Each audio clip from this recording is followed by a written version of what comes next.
Hello, dear ones. I wonder how everybody is doing today.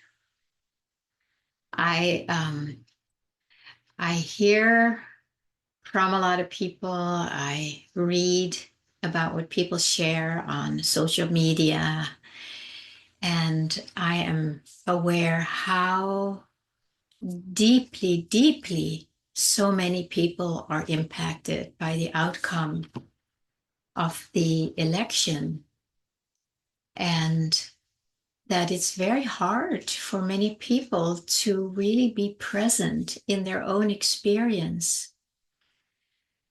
So there is a lot going on, and we are all probably on one side of the story, depending on what subject is or what the specific focus is.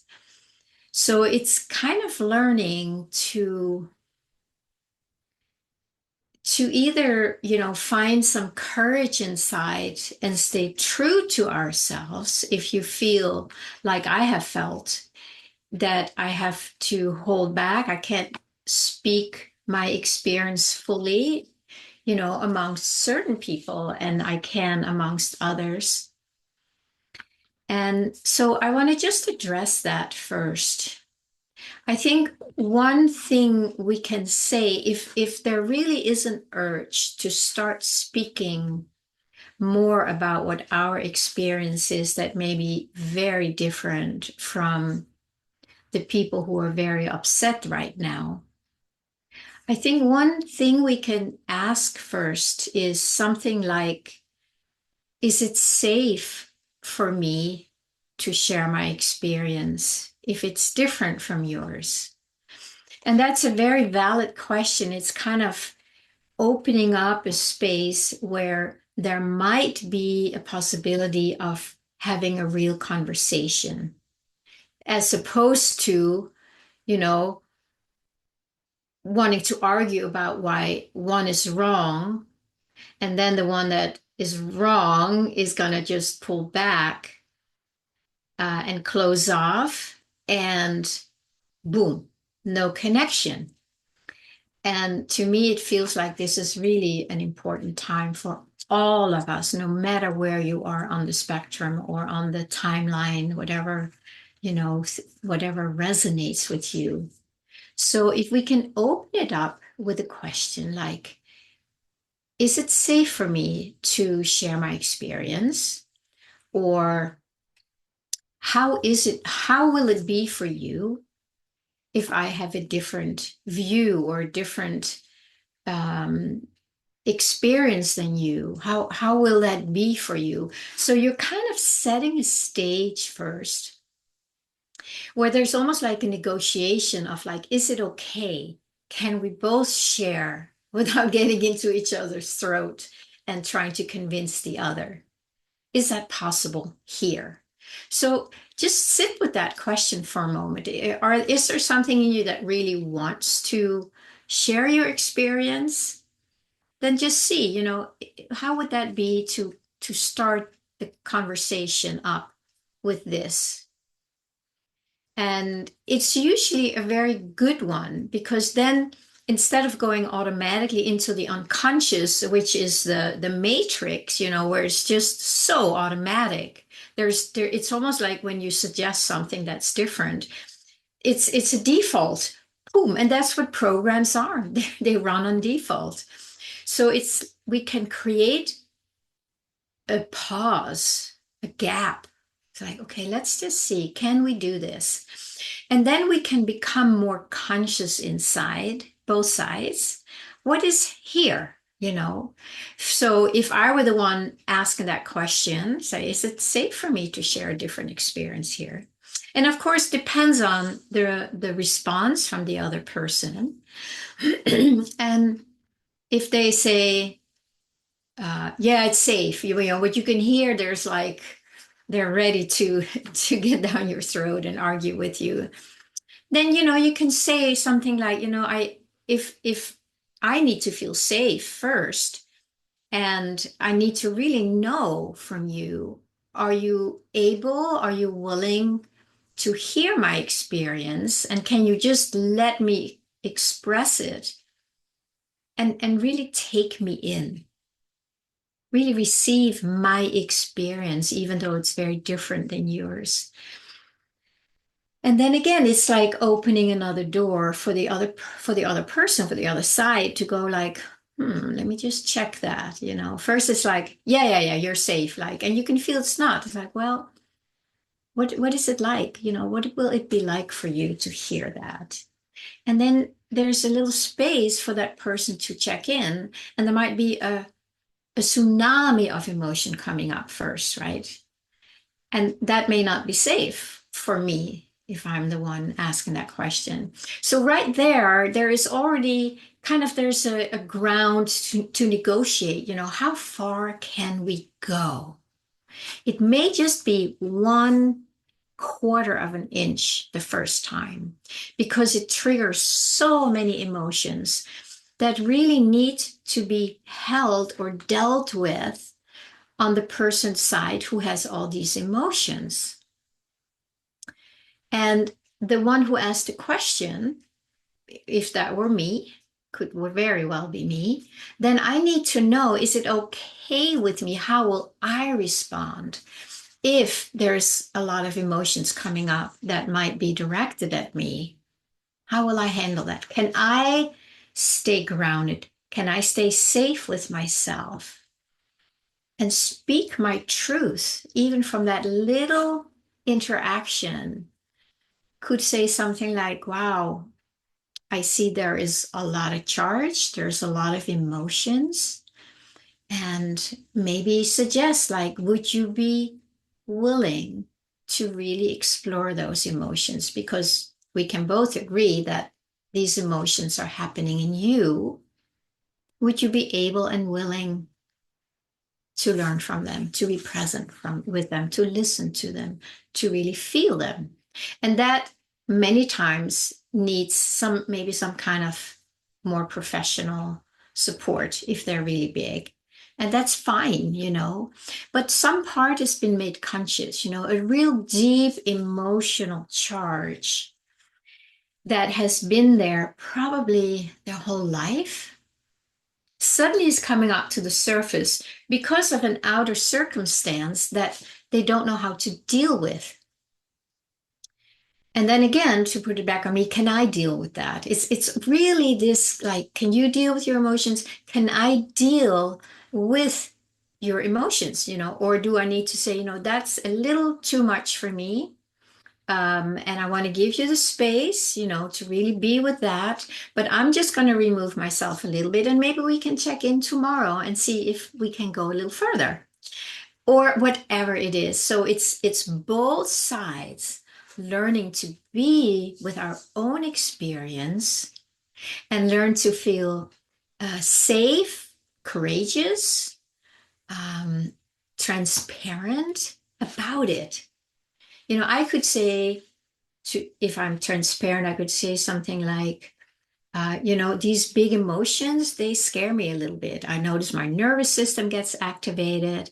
And when my nervous system is activated, I know that I'm not able to have a real authentic or good conversation. So let me take a little time out. And so I can be with what's going on in me. And I want to invite you also, if you want to, do you want to just take some time and be present with that and learn from it? This is one, shall we call it an icebreaker, where everything is so frozen in us, these emotions. Can we just pour a little warm water on it just to check it? It's like, can we talk about this? Is it possible? Are you able to hear me when I share my experience? And that experience is not like a judgment, it's just a pure experience. What's happening? And there's nothing wrong with that. And we have been so programmed to believe that there is something wrong with being different or seeing things from a different angle. There's a deep, deep fear programming that that's not enough. And there has also been there's a lot of threats that go that happen with that. So there's a good reason that the person who has that, nervousness reaction or nervous system reaction, that like, oh yeah, and there might be memories. This is what has been coming up for me also in the past year or so more. Just seeing that there have been past experience also from past lifetimes. That's whether they're true or not, but there's still there's some in a memory in a nervous system that I needed to move through so I feel more courageous to speak my experience, even though there's a memory that didn't end so well. I was taken out, or I've had a weird memory where I was deboweled for speaking the truth. So of course my nervous system goes like, oh, that wasn't so comfortable. Let's just pull back a little bit. So those are the layers from the matrix that need to be able to come up to the surface and then be met. And once they're met on both sides, then we can have a much more mature, wise, loving interaction with each other, because we're not being driven by that charge of fear or anger or grief or whatever it is. So it's not like one needs to do it and the other doesn't. It's like we both have those charges and those memories. For instance, the one with the huge charge may have some, unconscious memories where something really bad happened and they saw it coming and they didn't know what to do, so they didn't, and something really bad happened and they want to definitely make sure that never happens again. So all that energy goes into like, no. So you see, it is very innocent, but it's only innocent when we are able to be present with it, because then we can see it for what it is, and then we can learn to meet it and hold it and nurture it and nourish it. So it can also come up to the full surface of being who we truly are, because we are none of that. That's all the programming from the matrix. And there are many, many layers. Trust me, I've been going through a lot of layers, and there's probably a lot more. But once we learn and have that capacity to hold it, then things can and will change. If somebody is not fully ready for that, ready to speak the truth, or ready to hear somebody else's experience, that's totally fine, because that is what's happening in the moment. So we can just be present with the fact, like, I'm not ready for this, whatever experience you're having. I'm just not ready. Either I need to vent some more, or either I need to hide some more. But it is an opportunity to really see that this is each our own unique experience in that moment. And that is ours. We cannot throw that out on somebody else. Like if it's the fear of holding back, that's my experience. That is my activation. That is my frozenness. I can't blame anybody for that. That's ridiculous, because it's my experience.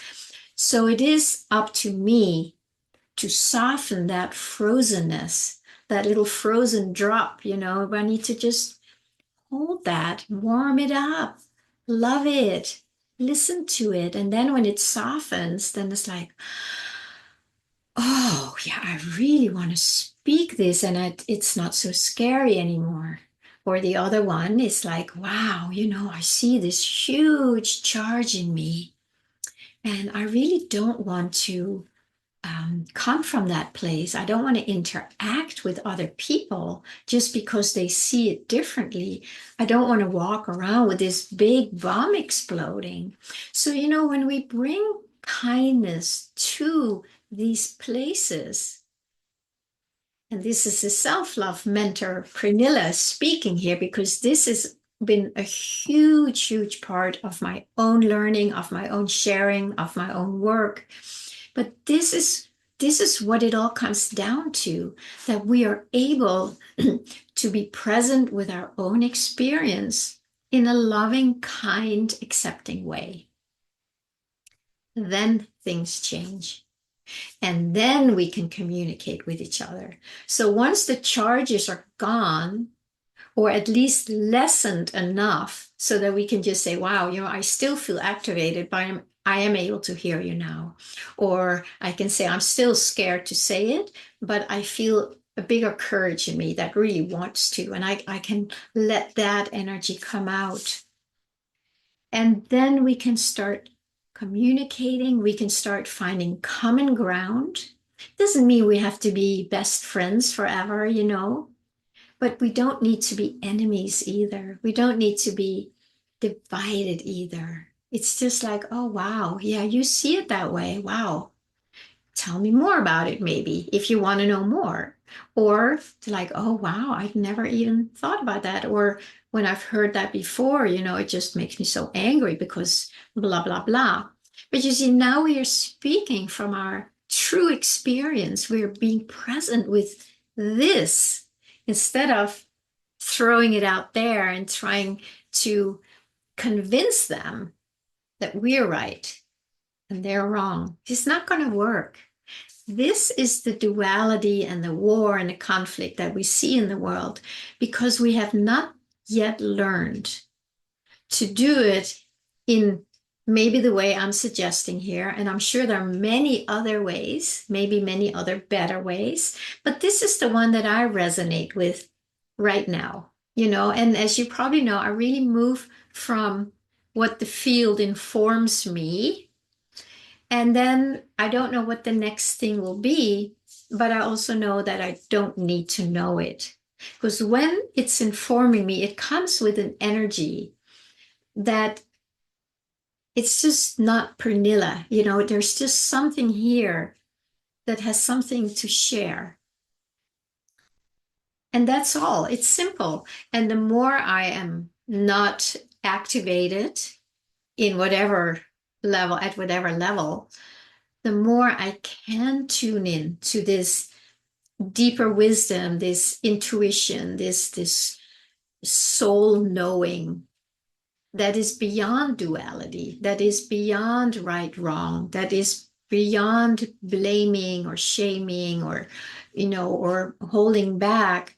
That doesn't happen there. And it's so when we are able to be present with these deep emotions, and liberate them, then we can make space for who we really are. And then you learn something that is so, so different from what the Matrix has been programming us to believe. It has nothing to do with that. But because you're able to be present with that knowing, that intuition, that wisdom, and you start trusting it more and you can explore it with others, it's like this feels, and then just let this person just be with that and learn from it. We may not learn it overnight, but we can start playing with it and, checking it out. And then more and more, we will start living from the field, which is beyond any of the things that we're experiencing in the world that we don't like. It doesn't exist there. So that's why it's important to let go of these attachments, these emotional, unresolved, painful feelings. And we do that in a very loving way. Please, you can't force them away. You can't bypass them. I mean, you can, but they're still there. So it's really bringing our attention with a deep, deep sense of love and safety to ourselves and go in there and just meet them lovingly. And that helps liberate that energy. And then see what's left. It's that oneness with the field that expresses itself. And that's what's pushing through many of us right now. And that's why so many of these deep emotions are coming to the surface. And having the right support, we can start letting it go instead of getting lost in it or, getting totally feeling despair. knowing that this is actually a really beautiful movement of the divine that is moving this duality, these lies, this programming. It's just coming up and then it can be released with the right support, with the right attitude, with the right maturity. So this was kind of, I want to talk more about this. It feels like it's very, very important that we all take this seriously, to really make ourselves open vessels for the new energies that are coming in, which I shared the other day that I'm so excited about. And they're very, very strong right now. And that's why they're very available. But we just need to just help this old gunk that was never us. It was never us. It was never, ever you. And it still isn't you. It's a program that's been running us for a long time, and we thought that the program is who we are, and it's not. You're so much more than that. You're so much bigger and more beautiful and expansive and loving. And that's what's lying underneath all this. So it's trying to break through. So why don't we open up and invite it in or invite it out so it can express who and what we really are?